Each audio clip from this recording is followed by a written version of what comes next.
I'm Melissa Elizabeth for the Heart Temple. And I'm Nick Ribera with Chain Assembly. And together we've designed a project called Women's Wheel.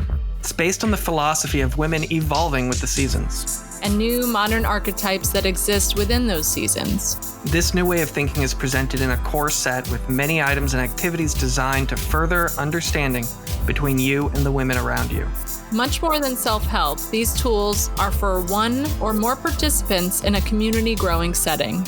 Learn more about the Women's Wheel core set and its development at www.womenswheel.co.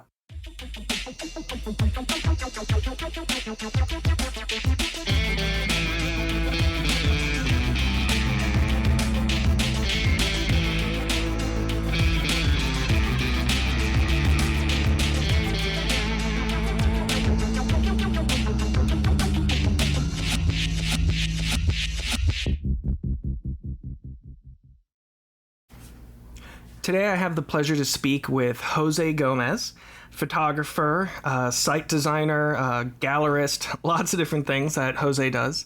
And specifically, if you are in the Tampa Bay area, you're familiar definitely with things that Jose has organized, sold, put together. He's kind of a stalwart of the Tampa alternative art scene. And Jose has done a lot for the community, so I'm very lucky to have him on and talk about what he's been working on and what he's learned as far as finding the little bits of profit in his art business. So, Jose, thank you for taking time to talk to me. Thanks for having me here, Nick. So let's, I know your main focus has been photography. So we could, I figure we'll spend some time talking about how that's worked for you, like both the, professional models, more traditional models, as well as the more artistic models of photography that you've done. But then I also want to go into your online sales venture. So can you start talking a bit about how you, became a gallery owner and what part photography played in that process? Yeah, so there are a lot of things that I do and have done, as you mentioned, but photography has been my main art form as of late, in the last decade, I'd say. I come from doing fashion for many years, and moving into art was a combination of things that happened in my life.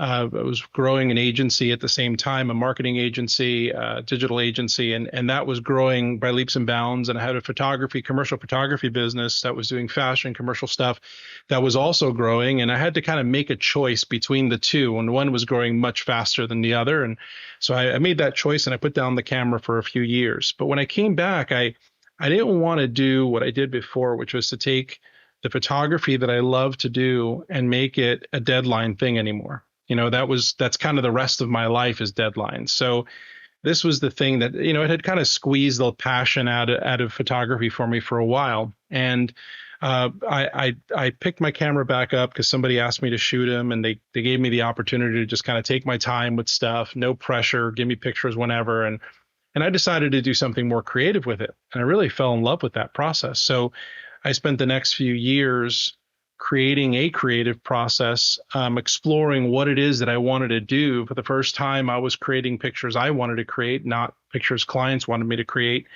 And I took that plunge, and it's been no looking back ever since. It's good to see that journey, and I've seen that happen with a lot of people I've spoken to so far, where they start in the professional world and transition into more of an artistic world once they get, I don't know if burnt out is the right word, but they discover that maybe it's not exactly the goal that they're really looking for. But then it's also fun to see people who transition the other way. They start with just kind of noodling and then go more into that professional corporate world. So can you tell me kind of more or less what the timelines was of that transition for you? Yeah. So timeline was, I started life early. I originally was gonna be a musician. That's what I was gonna do. Music was my life for the first part of my life, and I was going to take my guitar, put it on my back, and go to LA. That was a plan after high school. And things change. Things go a different way, and you have kids real early. You get married too early, and you go on that whole adventure. So it was, I spent 20 years raising my kids, growing my businesses, and in between there doing art. And those businesses did very well, and it allowed me to pursue things that I wouldn't normally be able to pursue as freely and as expensively as I wanted to. And that gave me a lot of freedom. The better I did financially and business wise, the more resources I had to explore art in my free time. And so, we're talking, anywhere beginnings of 2001, I'm starting a business, out of the back of my house. And by 2004, I've got a business sold, a business funded, and a business growing. And then by 2008, we're doing a few million a year, and I'm opening up a recording studio and a big photo studio in on Linebaugh Avenue in Tampa. And you fast forward all that stuff and all that growth to 2014, when I really kind of made the jump into art. And it was nice because I didn't have to make money from my art, so I got to just play. I joke around that what I realized I hated about photography was clients, not photography. So when you go into doing art, you don't have clients for a while, and it was just nice, creating for myself. So I can't imagine having done it the other way. I see guys that do it. They start off just trying to live off their art, and it's tough. It's a tough gig. There's a lot of artists in the world, and you got to find not just your niche and not just your technique and the thing that makes you special and your art special. You've got to build a brand, and you've got to figure out all the normal things, like how do you sell it, how do you market your work, how do you distribute, how do you find representation. You have to learn the art world, but you have to learn the art business world too. So I can't imagine having gone that direction. That's a tough gig. So I really applaud those that do. So how long would you say, or how many years did it take, if it even did get there, to replace the corporate income with art specific or more fine art photography income?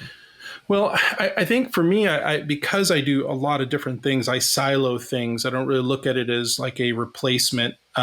I have things that my income comes a lot from residual things. And one of my art forms is software, and I make most of my money from software services. So, I think that what I look at it is, where they're different buckets, right? And how significant is each of those buckets? So I have buckets that aren't really significant. They could go away tomorrow, and they're playthings. And then there's buckets that kind of build.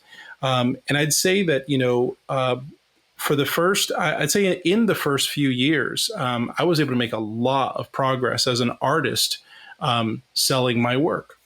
And as the years went by and life kind of changed, I kind of shifted a little bit of focus away from selling my art and more into a few other ventures that I had. We started the Tampa Bay Society of Photographic Artists, and that was a focus. And then moving into the gallery, the opening of a gallery. And so my art kind of took a little bit of a back seat, but then all the efforts went to those other places. The blood rushed to those areas, and those areas buckets started filling up. So for me, it's never really been an issue of replacement, but where am I putting my focus? Where I put my focus is where there's going to be revenue, there's going to be growth. And when I moved into the gallery arena, that takes a lot of focus. You do have to kind of put down your artist hat for a little while as the gallery builds. And but we made money. We were able to pay for ourselves and make some money. So it's just it's figuring the businesses out, figuring out what you've got to do, but also applying best practices from the experiences that you have. I'm a natural salesperson, so you throw me in a gallery, I'm going to sell art. If you put me with my work, I'm going to sell my work. If you put me doing something else, I'm going to do something else, and I'll do it and produce something out of it in varying degrees, So when it comes to your specific pieces as a fine art photographer, what percentage of your income would you say is related to selling prints versus what percentage is doing custom photo shoots? Um, I'd say that about 80% of it is from selling my work. About 20% is from just private commissions. I use those percentages, but the total number has dropped as my focus has shifted to the gallery for a while, and now I'm starting to kind of find a way to shift it back to my own art since we've taken a pause on the gallery side. That was about my percentage, but it's not the preference. I think I could have done much more with the private commission side if I really had pursued that. And what about other photography related income sources? Like, do you do stock photos or anything? Yeah, so like that, I maybe? don't. I used to. Okay. So I used to do about 100 to 120,000 a year just in commercial work. That was a combination of fashion work. It was a combination of commercial shoots, headshots, com shots, all of those things. And that was in about 2008. Once I put that down, I sold that business off to Will Lugo, who still runs Tampa Headshots. That was the company. Then obviously things went away. When I became an artist, building the income was a challenge. It's a different game. So, I started with 10 and 20 and 30, 40,000 dollars that I would build. And then, I kind of took a little bit of a break. Could I have built it up more? I could have, absolutely. Just other projects kind of got in the way of that. But I will say this, one thing that I did notice, if I work my art, I'll sell my art. If I'm showcasing, if I'm exhibiting, if I'm going to trade shows, if I'm doing events, I'm going to sell my art. If I don't do it, I don't sell. Online, things are a little bit of a challenge, and that. So you're trying to sell products. You're trying to really sell prints more than anything in products, and then hopefully attract an audience and build an audience to sell your originals later on to that audience. So it really depends on the game. And I think for most artists, I think we'd like to see most of our originals and most of our private commissions be most of our income, but I think that it's safe to say that merchandise and prints will always be that majority. It's interesting that you bring that up, because one thing that I have been saying to myself from my experience at in-person markets versus online sales, and this is just based on my very myopic view of the industry, is for my illustrations, a digital print will sell pretty well at an in-person market. Someone sees it, they walk up to it, they hold it. If I have that same print available on my website, nobody will buy it. Right. I think that's maybe because it's not a photograph. It's a photograph you picture as a physical object, while an illustration is really it's always a digital item until it gets printed. While a photograph is a physical location or physical model until it gets captured. I don't know if there's any logic to what I'm saying, but mentally that's kind of how I'm interpreting my my inability to sell my prints on my website, I guess. Well, I think that the mindset of the buyer is different, right? So in-person art sales, unless somebody comes in, they're going to a place specifically to buy art. Right. So if I'm going to, let's say, a big art festival, I'm probably going in my mind saying I'm going to buy some art. And I probably have some number in my head of how much I'm going to buy. But most art sales that are in person are usually impulse buys. Now, this is for general consumers. If you're a high-end art buyer, that's never the case. But for most consumers, you're buying art at a time when you didn't really expect to. But what got you was a few things. I've learned that really there's four main pieces to this. I've connected to the art, right? There's some sort of reference that I have that makes me like that art and triggers that in my mind. Number two, I have to have the money to buy it now, right at that moment. Number three, I have to be the person who makes the art buying decisions for whatever space I'm buying it for. And then four, it has to be the moment at that time where I have a place available or I have somewhere I can put it that's going to be safe. So if those four things all come together at once, you have a high probability of a sale with somebody either having the piece of art in their hand, or they're looking right at it. It's a physical thing, and there's other people around that could potentially buy it before them. That's one type of sale. Online, none of that exists. And so online, you're faced with really only two types of buyers. You have the buyer who says, I'm looking for art, and they trip over your stuff, right? Or two, there's somebody who sits inside of an audience you've created and you've cultivated over time. And so they're not buying that piece, they're buying Nick, they're buying a piece of you. And it's because you were talking about it on your podcast, or you sent out an email and there's a picture of you standing next to it and you're telling the story about it, and they're buying a piece of you. And so they're going to the website to buy a piece of you. I recently bought a bunch of Cure tour trading cards because I went to the concert. I was buying a piece of Robert. I'm not buying trading cards. I'm buying them as a consequence of them being part of him and the rest of the Cure. So I think that's a really important difference. It's a really important distinction. And that kind of does tie back to having that print at a market. The person's going to hold it, and as they're holding it, they're visualizing how it looks in their space. Yep. And you can't really do that when it's an image of something on a computer, because you don't have a sense of the size of it. Even though maybe available in different sizes, you're not really going to take the time to look at a blank space on your wall and try to imagine that there. Right. And that's just the general struggle of online sales when it comes to art. Well, unless there's a reference, right? So this is why pictures of you next to your work is so important. It's not only identifies the work as yours, and not only identifies and puts them together, especially if they're connected to you, to who you are, and makes it a piece of you, but it also creates scale. If you're standing next to your art in a picture of that art, they now have an idea about how big it is. And they can visualize, oh, okay, so it's about half of him, so it would fit in this part of the house. This is why a lot of online sales tactics that involve, putting the art on a wall or in a living room, fake living room setting, or you can take a picture of your room and somehow it measures the room and puts the art on your wall. Those are pretty powerful tools. Although I'm kind of skeptical how much they're used, but it is what it is.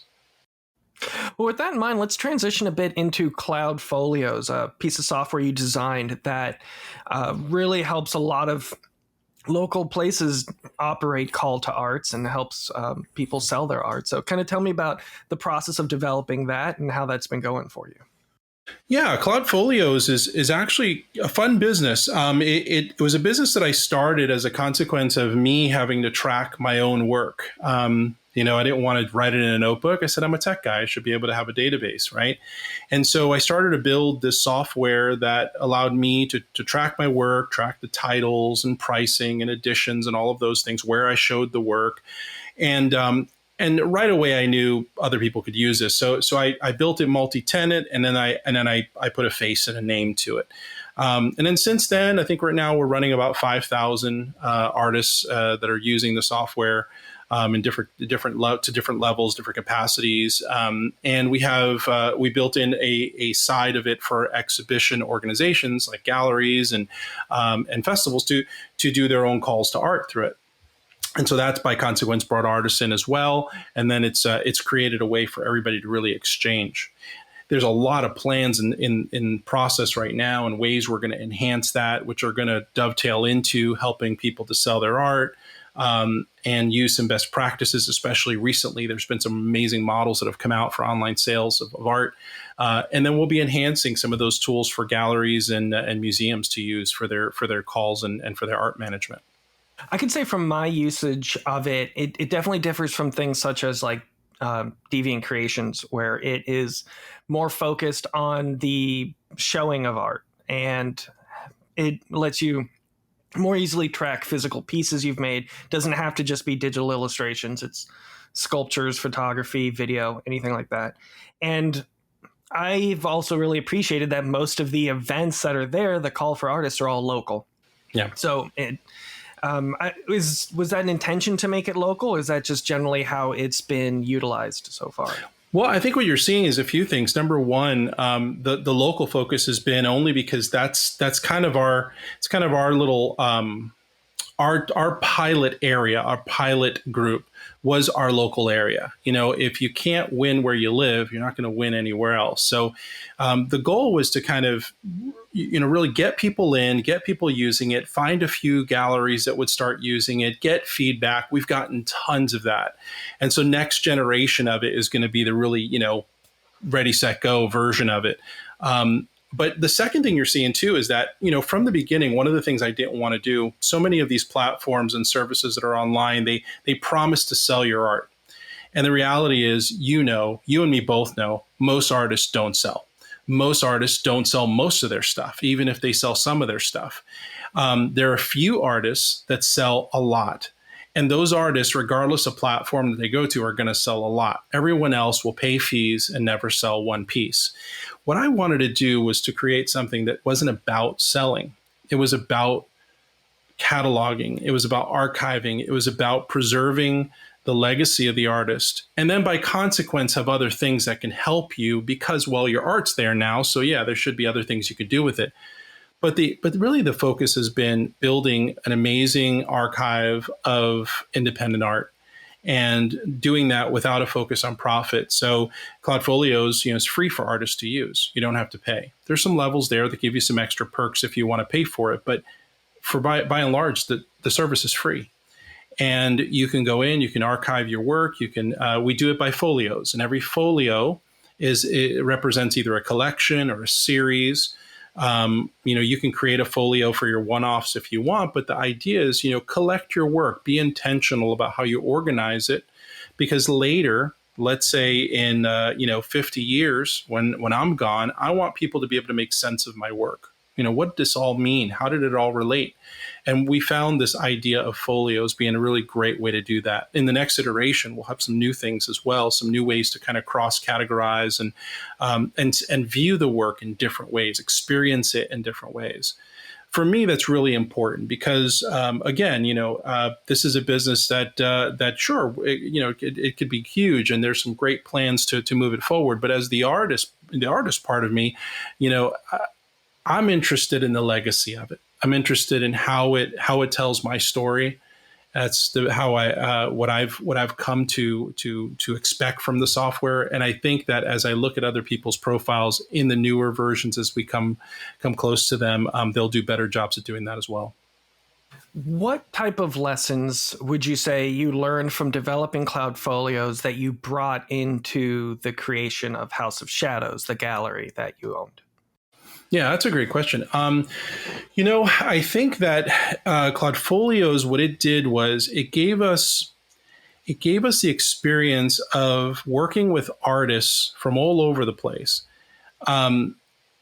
Without, yes, as a gallery, you're focused on trying to sell the art, but we're looking at what artists are actually needing other than the sales. What do we want?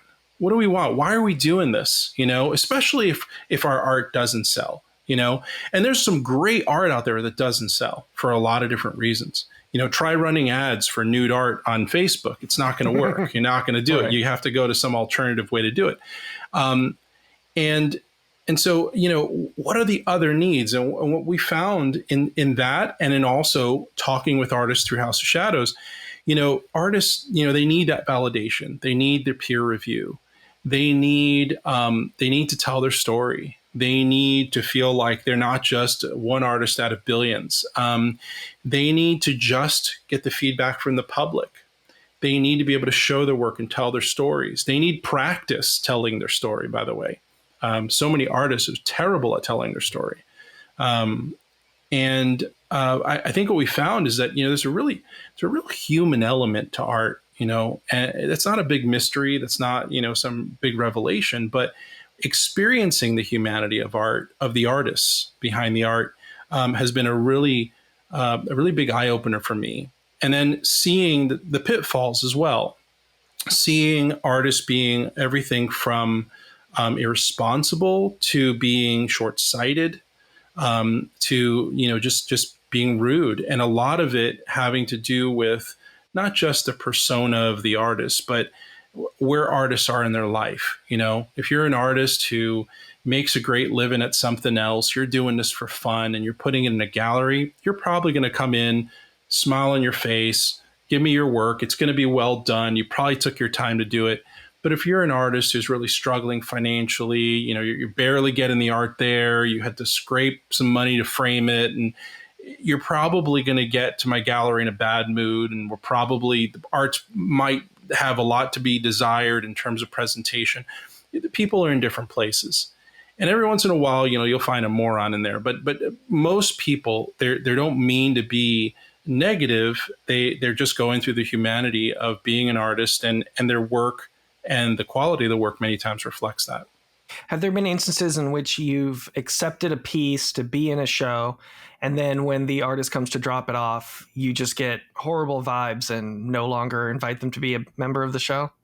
Yeah, absolutely. I've had artists who the work was fantastic presented online, and when they brought it in, it was either terrible presentation or the work was just terrible in person. We've also had amazing artists who just had a bad attitude. I remember there was one artist from New York. Somebody walked in as I'm f-bombing like a New Yorker on the phone with this artist. It was just such a rude conversation. The artists were just terrible to deal with, and never invited him back. I don't think he wanted to be back either after our conversation. But you get some of those times in there. Honestly, though, most artists are just somewhere in the middle. They're good on their good days, they're bad on their bad days, and we try to catch them somewhere in between. Has there been any difficult hurdles when it comes to choosing and selecting pieces through an online portal to decide to put in a physical location? I'm sure that's a great was question. badly worded question. No, I get it. I get it. Yeah, no, honestly, it's been an improved process. In the past, when I put on shows, and I've put on a lot of shows, we would look at the physical pieces, and there's just logistically, that's a nightmare. I don't understand any gallery or organizer of exhibitions that's still doing that, because it's a terrible way to do it. Also, making the shift to digital was tough too, because in the beginning, when you don't really know what's out there or there isn't anything out there, you're having people do things like email you the images, and then, you're looking at the images, but now you need the titles and you need the write-ups, and people aren't giving you what you need in time, or emails are bouncing because the pictures are too big and the file size is too large. There's a lot of mess there. And that's where kind of Cloudfolios kind of came in on the exhibition side. Was we were running exhibitions and we were like, how do we make this easier so we can collect everything up front? And when we approve it, we've got 90% of what we need. All we need is the piece, So I've found that the process is a lot easier. And then, through we have a very different type of curation process, which allows the curators to curate at different times on their own. And then Cloudfolios does all the math behind the scenes and says, okay, based on all the feedback from the curators, here's what's in the show. And then you have, your main curator can override and fill in or can remove if there's too many pieces that are selected. So it's a really efficient process. So from the curation side, how does, I've never seen Cloudfolios from the curation side. How does the dimension of the piece get translated into you deciding what goes in the show? Yeah. So I think, depending on the venue where the art is going to be, you have a good idea of what probably the biggest thing you want to take is. And then you probably have a good idea of what small things are going to look like. And so dimension does play a part as you're going through the curation process. Cloudfolios shows you the image of the piece. It shows you the dimensions that the artist claims that it is. And I say claims that it is because many times we've seen that that's different. And then you get the title. Cloudfolios implements blind curation, so we don't know who the artist is unless we do kind of a few extra steps to see that. So, going through the process, typically our process at House of Shadows was straightforward. We did an exclusion round. So everything that's the hell no. right? And then whatever's left is what's going to the second round. Then in the second round, we pull all the absolutely's. These have to be in the show. There's no choice. They're the best, or they're the closest to the theme, or they start building the story. And then the third round is for the stuff that's in between. Based on what was the absolutely yes, what completes that story? And that's where it becomes really hard it becomes very like esoteric here, because we're trying to tell a story that's emerged. We didn't know what the story was when we did the call, but now the art's here. We knew the stuff that couldn't go in, but the stuff that has to go in has begun to create sentences to the story. And now the rest of the stuff is the things in between. It's the words and the punctuation to that story. It's the asides, it's the things that are unexpected twists, and that's how you end up curating this exhibition. So for us, it was that kind of 3-round process, regardless of how many curators there were in the process. And with Cloudfolio, it's really super simple, because you just kind of do the accept, decline thing, and then there's scores that are assigned, and it does, like I said, does all the math for you. But that's the challenge of it, is really finding the story. So dimension is important, because we do have a physical space we have to fill, right? So we may not be able to take a 6 by 6 foot piece, but maybe might be able to take a 4 by 3. And so we're on the lookout for things that are exclusionary, and things that might be that punctuation. There was an exhibition we did where we accepted these 2 really big pieces, and it was because they just so well told the story of what we were trying to accomplish with this, that we almost fit the rest of the exhibition around them, because they were just that close to what we wanted to accomplish with the exhibition. So when Cloudfolios is presenting the submissions, does it scale the art based on the dimensions when you're looking at it, like on your computer, or if you project it on a wall, or you just have to look at the number and try to imagine it? You got to look at the number, and you got to imagine it. So, yeah, you're looking at you're looking at the picture of it, and you'll look at it, and it'll say, it's 48 by 36. You just got to know 48 by 36. And I think for curators who are doing repeated exhibitions, you get to kind of understand you get a sense of what that is. For me, I never had an issue. In the beginning, I did. In the beginning, I was like, what is that? What is 24 by, but as you do more of these things, and you're the ones hanging the art, you get a sense of what these sizes really feel like. That's a good point. I didn't even consider that you kind of become an expert in it over time when that becomes your job. You do. Yeah, you look at a piece, you look at a wall, and you say, I can fit this here, because you now understand what these sizes feel like, And I think that's probably the better way to say it is, it's not that you know what the sizes look like or how they fit, but you start to kind of feel the sizes, like a 24 by 36 or a 20 by 26 or 12 by 12. There's a feeling that it has, and you're able to kind of feel your way through your exhibition and kind of understand where these fit.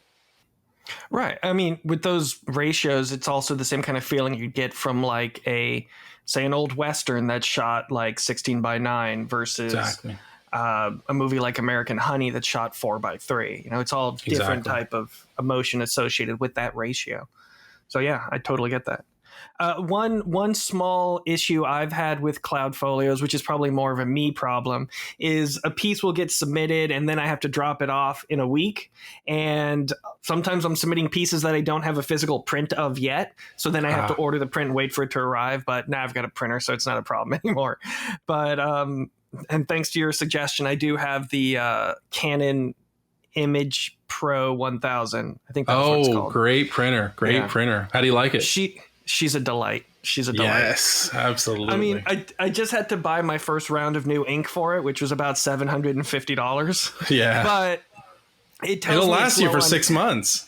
It'll last you forever. It tells me it's low on ink, but I've still made like another 40 prints since it said it was low on ink. So Yep. It'll do that. It'll last a very long time.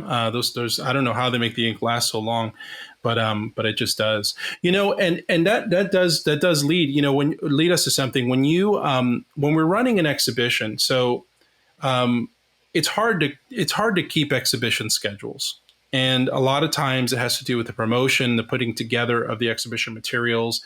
You end up getting a little bit behind. So you end up doing the call behind, which means that you end up announcing the call in a very short notice to the artists.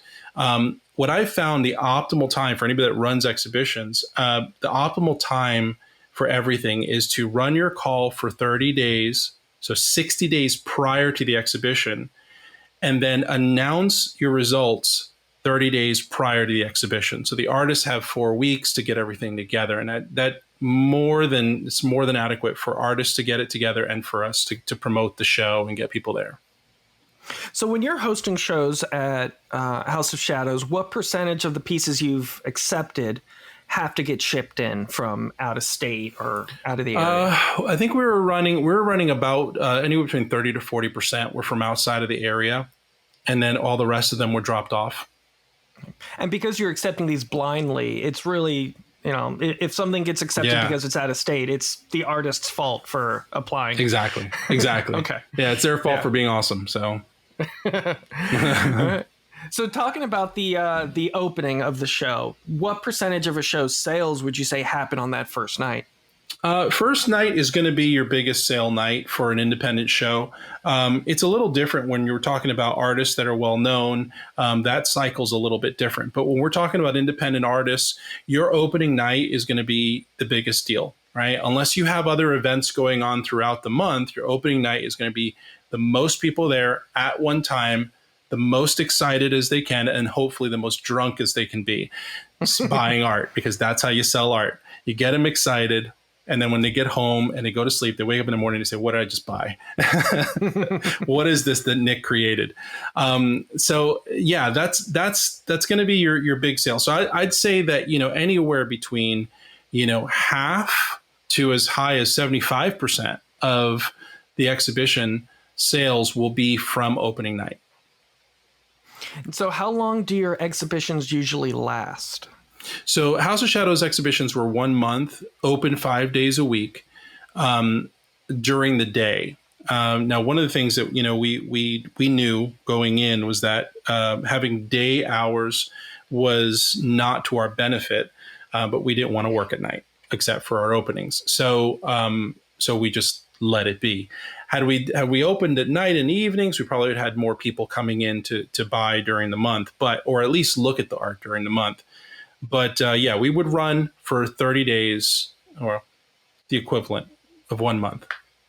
And I imagine you do want to constantly have those new shows, the new turnarounds, so that you can once again experience those opening night excitement. Yeah, we were pretty rare. I mean, House of Shadows, and I say we're only because we're temporarily closed until we reopen. But we were rare in that we were actually doing monthly exhibitions. And we were the only people in all of Tampa doing monthly exhibitions. In St. Pete, you've got a little bit of a different story. You have a few that are doing it. But even in St. Pete, it's rare. It's rare in a city to see somebody doing monthly exhibitions because they're usually so much work. And for us, we just had a rhythm. We had a system. We had Cloudfolios that would do a lot of that administrative stuff for us. So we were able to do the monthly exhibitions. The hardest work was really the 2 days prior to the exhibition opening. It was hanging the work, receiving the work from the artists, calling people who are late, having to replace a frame for somebody, that was the hardest work. And then, spending 6 hours hanging the show, I always like to use any opportunity I can to call out a local gallery in St. Pete that had a show of AI and digital art together. And yeah, not a fan of that. Not a fan of getting people confused with the difference of those two. But there's also like a lot of more traditional galleries that it's like, how are you staying in business? Because they're going to be advertising in the local paper. It's like. But see, that's part of what something you alluded to in the beginning was about income streams, about how you make money with all this stuff, right? And I'm going to say this. The money that you make is almost never in what people think the main thing is. So, for example, exhibition money is not where most galleries are going to make their money. Most galleries are making their money from their buyer lists, from their collector list, from representation. They're not making it from putting on a show. That's just really the community thing that they're doing. And that's what they're doing to continue to build their list and continue to kind of court the buyers. They're trying to get people to their show. It's the show and tell, but it's also the give me your business card, give me your information. We're going to bug you about artists. We're going to find out what kind of art you like, and we're going to try to find that art for you. The money that a gallery makes is very, very rarely just from exhibitions. Same thing for an artist. The money you make is very rarely just from like, putting up your a booth somewhere. For some artists, it's the only money they make because that's all that they do. But there's a lot of ways to slice this. And when you start slicing it, you start realizing that there's a lot of ways to make money with your art. And I think that's what artists, don't always, either don't understand, don't appreciate, or they just don't want to get into. They're like, listen, I just want to make my art. I just want to sell it. Well, there's selling and there's licensing and there's products and there's prints and there's originals and there's exhibition and there's trade shows and fairs and there's contests and there's all kinds of ways you can get your work out there. There's building your list, which is the most critical thing. Building your brand, which is the big thing. Because at the end of the day, real art doesn't sell because of the art. It sells because of the artist. That's a really good point. One thing I'm always telling people, if they're curious about running Kickstarter, is the most valuable aspect of it is that you're getting a list of people who like your work enough to give you money. Yeah. So it builds your brand so quickly. It builds your email list so quickly. And having that list of emails is the most valuable thing. And I'm sure you've been able to use it to translate from your your corporate photography to your art photography to Cloudfolios to House of Shadows. And, that list is always going to go with you. And so with that in mind, how did you translate House of Shadows, the physical location, to the online location you're building out? Yeah, so we're still going to be building a physical location at some point. Right now, it's more of just kind of a rest and recuperate, re-envision, take the lessons learned from 2 years on Kennedy, and we did well on Kennedy, but we have things we want to do that are a little bit different. So for those that don't know, we closed down our gallery not because it wasn't working. We actually closed it at a height. It was because the building was sold and we had to go. We lost our space.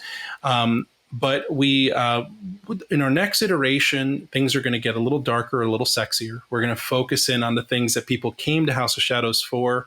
You'll see less all-purpose shows. Like we won't have like an abstract show. That was literally the worst show. Beautiful abstract work. Nobody cared. We did a medium-based show, a drawing. People loved the drawings that did come, but people didn't come. Now, we did Nightmare on Kennedy, our big Halloween show, and you couldn't fit in the place. We did Explicit, our erotic art show. We couldn't fit in the space. There are certain things that people come to House of Shadows for, and so we will specialize our gallery in the dark and erotic art. So that'll be the next iteration. So we're looking for the right space to build the temple for that. I think it's going to be really exciting when we do it. But right now, what we've done is kind of moved into a little bit of a silent mode. There were some plans we had to do some things online, but we've kind of put that on pause a little bit because we want to really regroup, and we don't want to put effort where before we're really ready to do that.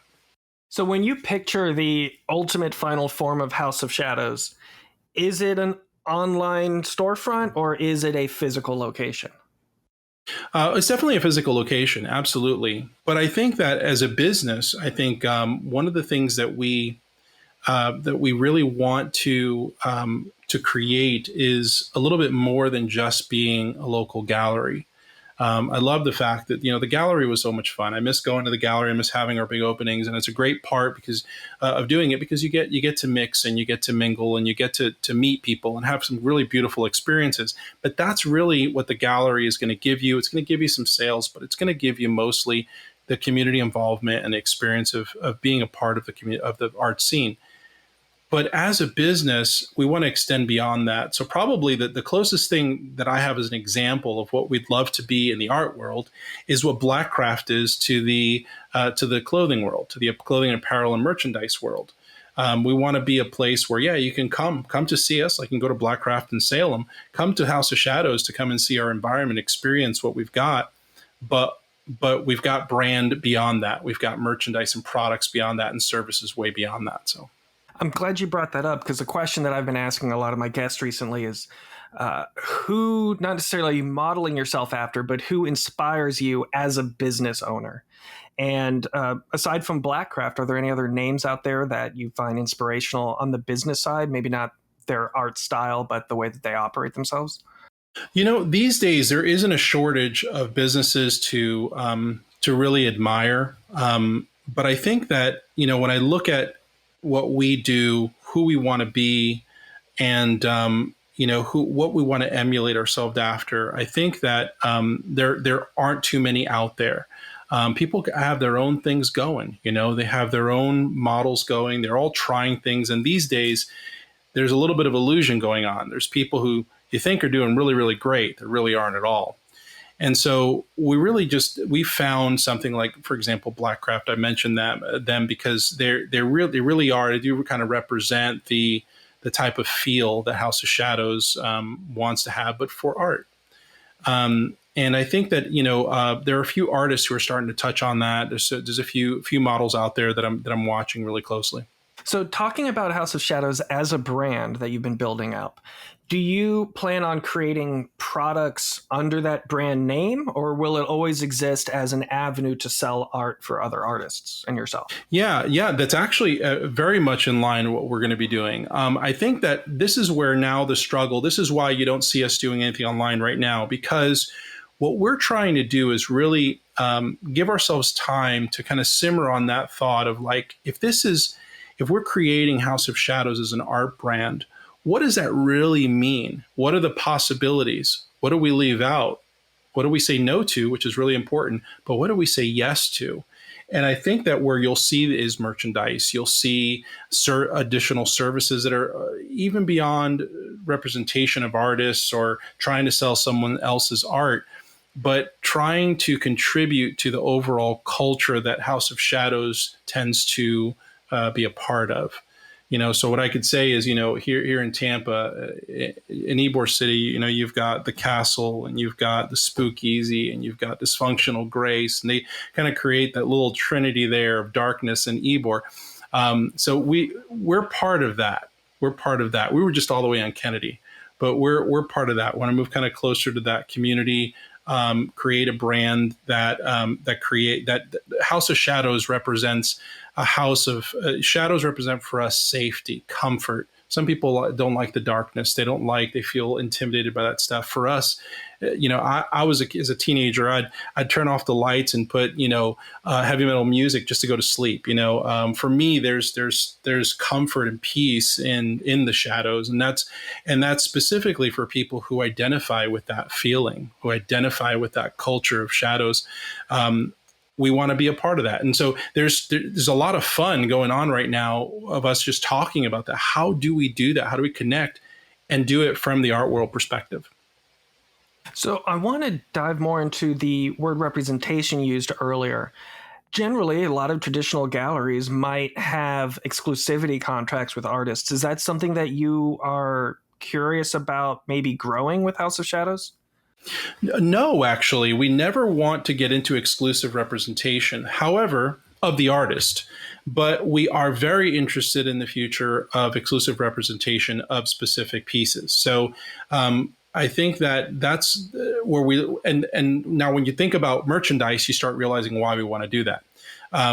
Let's say, Nick, you have a piece and we look and we say, well, this is a great piece to license or to get exclusive representation rights for, a combination of both. Now we enter into this partnership of merchandising and promotion of just this one image. And I think that the possibilities there are very powerful. We've seen a lot of that going on in the world. We've seen images and memes and specific things that later you find out who the artist is, that just go crazy. We're very interested in figuring that out. And so I think that's where our energies are going, is in saying, how do we figure that out? How do we pull together the components without doing something we really don't believe in, which is exclusive representation. We don't believe that benefits the artist. Well, that is the concept you're bringing up of the art licensing. That seems like a really great way to benefit both parties. If you say, for example, had a monthly shirt or something that the art piece was licensed and also matched in with the theme of whatever that month's show is. It could be sales that happen at the opening of the event in addition to all the art sales, and that'll give the artist more of a reason to promote pieces that they have at that show. It'll get more artists interested in being involved with the entity because they know that there could be that licensing on top of them showing pieces, and vice versa. So it seems like that's really a good route as far as getting both places to work mutually together to promote each other. And it gets the artists to be interested in promotion of the work as well now, because now there's this partnership and there's this synchronicity. Right now we're going through this whole thing with the writer's strike in Hollywood and everything, and this dovetails into, things that for years have been talked about, which is artist rights and how much people who are promoting art are making versus the artists themselves, and the agreements behind that and the arrangements and the business model behind that is terrible. If we look back at go back hundreds of years at the way artists were represented, gallerists or dealers, I'll just say dealers more than gallerists, art dealers would go to an artist that they truly believed in. They would buy a bunch of their work at a basement price. Then they go back to wherever they were from, talk about this guy that they met in Paris or this guy they met in India, and his work is amazing. And they'd mark the work up by multiples of what they bought it for. So they might have gotten a piece of work, let's say for the equivalent of $50, and they sell it for $5,000. And they can do that because it's their work now. They bought it from the artist for $50. And a lot of times people don't realize that's actually where art dealing came from. Somebody with money would identify somebody with promise. They'd buy all their work, and then they go and resell it and give the artist nothing. That's how artists became to be known, but still were broke at the end of their life, because the people who made the money were the people who bought their stuff when it was cheap. This whole model doesn't exist, for example, in the music world. The moment that I publish music, somebody's giving me a royalty. That stuff plays on Spotify. I might only get pennies, but I'm going to get pennies. That doesn't exist in the visual art world. Doesn't exist in the world of sculpture, in the world of painting, in the world of photography.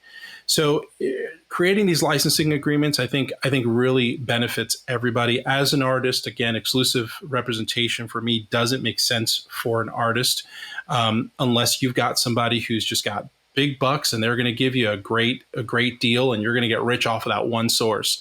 But if you're not, it's a bad idea. It's also a bad idea for a gallery or an art dealer if they don't have the guns to deliver on what they're promising. If I have exclusive rights over Nick and your work, I better have enough firepower to leverage that. Otherwise, I'm making you promises and I'm spinning my wheels in ways that doesn't make any sense. It's interesting you bring up, the way that the writer strike's going on in Hollywood. Like I know that there's been this more recent trend with the larger streaming services just buying exclusive rights to showrunners for a few years. It's like, for example, I think it was Netflix gave Shonda Rhimes was $100 million or something just so she can develop a few shows for them. And I think the only thing that came out of that was Bridgerton and the Bridgerton spinoff. And I know that's one of the first things that are being totally taken off the table now as a result of the writer strike. Is it makes no sense to pay a creative just for the promise that they'll get the first rights on anything that they make over the next few years. There's no guarantee that those things will actually be made, that they'll come up with anything. I remember, I think Warner Brothers paid a crazy amount for J.J. Abrams to develop things, and he developed nothing during that time.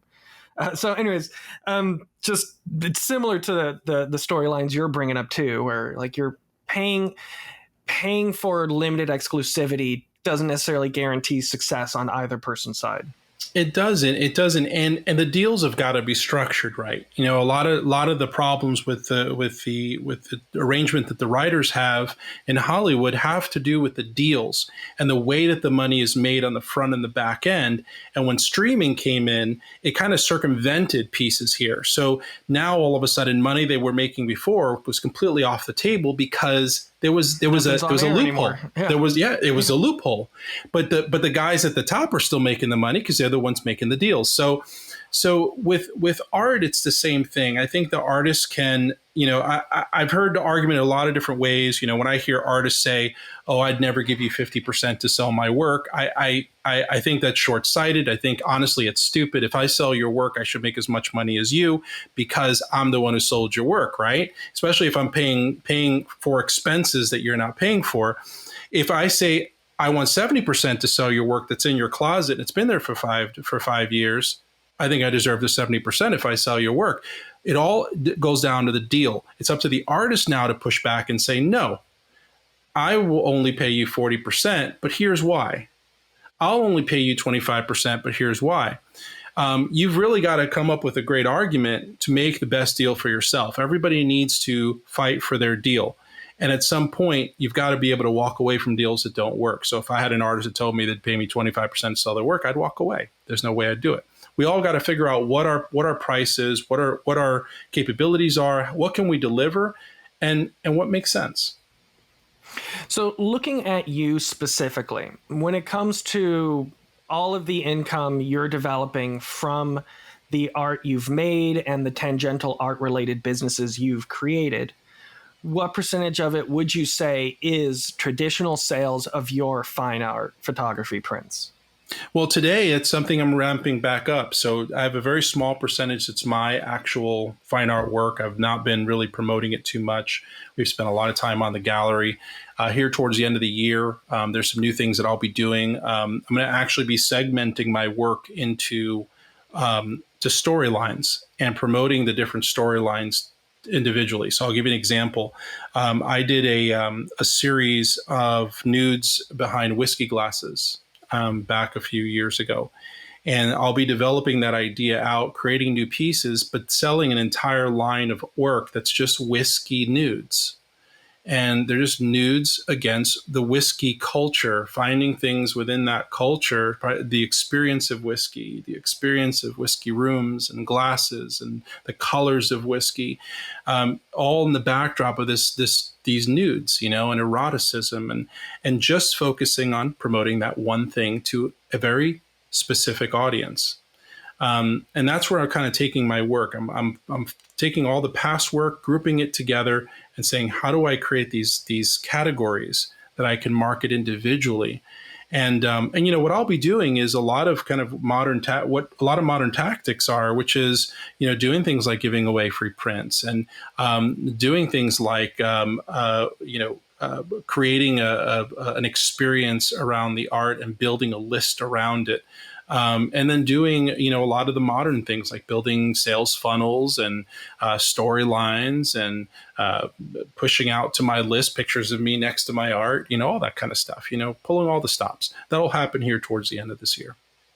Okay, so your goal in the next year is to ramp up your traditional art photography sales. Yeah. I've got a lot of product. I've got a little over 1,000 pieces. So, a lot of artists just want to keep creating. I'd love to keep creating because I love doing it. But man, I've got a lot of stuff I can sell. So. I really liked hearing you say that you're continuing on a series that you started a few years ago, because I find myself doing the same. I'll do 4 or 5 pieces, 6, 10 pieces, all related to one topic, fall off of it, and then a few years later be like, I'm going to try doing some of that a bit more and see with more of a developed eye. Now that I've learned different techniques and things, I want to kind of revisit that. So it's like, growing up in art school, you hear about this artist had this period, then they went on to this period, then this period. I find it's never that clear cut. You're never completely giving up on one thing and moving on to something else. It's a lot of back and forth, fading into each other and re-emerging old styles. So I'm glad to see that's the same with you. It depends on the type of art you do. So my art is a little bit difficult, right? I do expressive nudes. That's my category. And expressive nude work in general is hard to sell. It's not the top selling work. I'm not doing pictures of dogs, and we're not doing landscapes, and we're not doing vegetables. We're doing naked people in situations that are either a little dark or a little. So I'm in a category. I'm in a very small niche. Finding the story that opens me up to a larger group is going to be a very important strategy moving forward. especially since my type of work, it's very hard to, I can't do social media advertising and stuff. So I've got to build it a different way. I've got to tell the story in a way that compels and brings people to me. And then I can tell them the rest of the story once they're my friends. So as we're kind of wrapping this down, winding this conversation down, I want to shout out the first event I ever met you at. Was MLK. it Project Dark Arts? Yes, Project Dark Arts. Project Dark Art. It was Rogue's show. Yeah. Yeah. Okay, that was an amazing show. I think you were one of the judges of that one. I was the curator for that one. Yeah. Okay, the curator. Yeah, that was an amazing show. That was really fun, and I really loved how the space felt like I'm forgetting the word. Like a speakeasy, like a saloon. Yeah. No, I loved how like you had multiple stacks of art really high up on the tall ceilings, and then smaller pieces above them. I really loved that sense where it's like you can walk in here and find a gem hidden among the walls. Yeah, it felt way less traditional in that each piece wasn't given its own like tons of space around it, presented as like this is an important piece you need to sit and stare at. Yeah. It felt more like an antique shop, and that was just a really fun theme to it. I love that. We covered the walls with that art. Yeah, it was phenomenal. Yeah. Absolutely. And the performances and the environment, it was wonderful. I know I know he'll be getting back into some shows here soon, so hopefully we'll bring back Dark Art. Yeah. All right. Well, in that regard, I want to send some of our listeners over to cloudfolios.com. If you're an artist, definitely sign up. Take a look at the local events that you have searching for art. There's both in-person call for artists as well as virtual call for artists available through there. It's also a great place, as Jose said, just to catalog and keep track of all the pieces you've created. You can see Jose's art at jgomezfineart.com, and you can follow the gallery at houseofshadowstampa.com. Anything I missed, Jose? Thanks a lot. No, that's everything. All right. Well, thank you so much for your time. I appreciate talking with you. I feel like I learned a lot. I always learn a lot talking with you. And also, thanks for organizing the Tampa Society of Photographic Arts. I feel like it's really helped me learn what is a good photo and what is a photo that's actually worth printing. Oh, yeah. We've seen some great development in that group. You're among some real stars there. Oh, I don't know about that. I feel like I can take a good photo, but it's thanks to those meetings I've learned the difference between a good photo and a great photo, which is one that has a story and a reason to be taken. Absolutely. Yeah. All right. Well, thank you again very much. Good talking. You got it. Take care. Art for Profit's Sake is recorded through Riverside FM, distributed through Spotify for podcasters, and edited on Adobe Audition. The music is provided by Old Romans. If you learned anything useful or found this podcast helpful, please rate and review us 5 stars. If you want to learn more about me or my art, head over to chainassembly.com.